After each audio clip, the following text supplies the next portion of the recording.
এক বনের রাজা ছিল সিংহ। সিংহ একদিন শিয়ালকে বলল, যা, আমার জন্য খাবার নিয়ে আয়। সিংহের কথা মতো শিয়াল গেল খাবারের খোঁজে। প্রথমে শিয়ালের সাথে ঘোড়ার দেখা হলো। শিয়াল ঘোড়ার কাছে গিয়ে বলল, ভাইজান, কেমন আছেন? ঘোড়া চিন্তা করে যে শিয়াল খ্যাক খ্যাক করা ছাড়া কোনো কথাই বলে না, সে আজ এত মধুর স্বরে ডাকছে কেন? নিশ্চয়ই কোনো খারাপ মতলব আছে। ঘোড়া শিয়ালের ডাকে সাড়া দেয় না। শিয়াল এবার ময়ূরীর কাছে গিয়ে বলে, দিদিমণি, কেমন আছো? আজ তোমাকে দেখতে খুবই সুন্দর লাগছে। ময়ূরীও বুঝতে পারে শিয়ালের মুখে মিষ্টি বচন, নিশ্চয়ই কোনো মতলব আছে, তাই সেও কোনো সাড়া না দিয়ে চলে যায়। শিয়াল এবার গাধার কাছে গিয়ে বলে, বাহ, তোমাকে খুবই শক্তিশালী মনে হচ্ছে।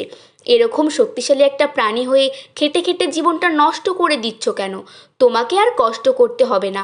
রাজার বয়স হয়ে গেছে, তিনি এখন অবসর নেবেন, তাই তোমার মতো একজনকেই রাজা বানাবেন। চলো আমার সাথে সিংহাসনে চলো। গাধা তো খুব খুশি হলো আর সঙ্গে সঙ্গে শিয়ালের সাথে সিংহাসনে চলল। সিংহের কাছে আসা মাত্রই সিংহের এক থাবায় গাধা তার কান দুটো হারায়, কিন্তু কোনো রকমে সে পালিয়ে বাঁচে। কিছুক্ষণ পর শিয়াল গাধার কাছে এসে বলে, এত বোকা হলে রাজা হবে কিভাবে?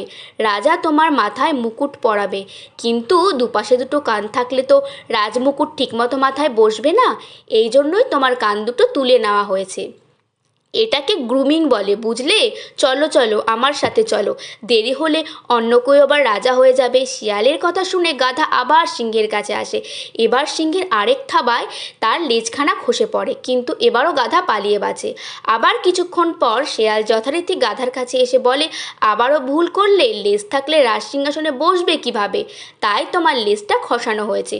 অবুঝ প্রাণী, গভীরভাবে চিন্তা করতেই পারছো না দেখছি। এটা হলো আল্ট্রা গ্রুমিং, মানে একেবারে ফাইনাল টাচ। চলো চলো তাড়াতাড়ি সিংহাসনে চলো। শিয়ালের কথা বিশ্বাস করে গাধা আবারও সিংহাসনে আসে।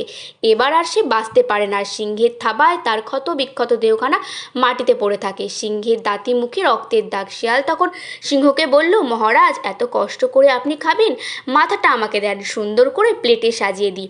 শিয়াল গাধার ব্রেনটুকু খেয়ে মাথার অবশিষ্ট অংশ সিংহকে দেয়। সিংহ বলে, ব্রেন কোথায়? শিয়াল বলে, মহারাজ, যে বারবার ধোকা খেয়েও আপনার কাছে এসছে, আপনি কি মনে করেন তার ব্রেন বলে কিছু আছে?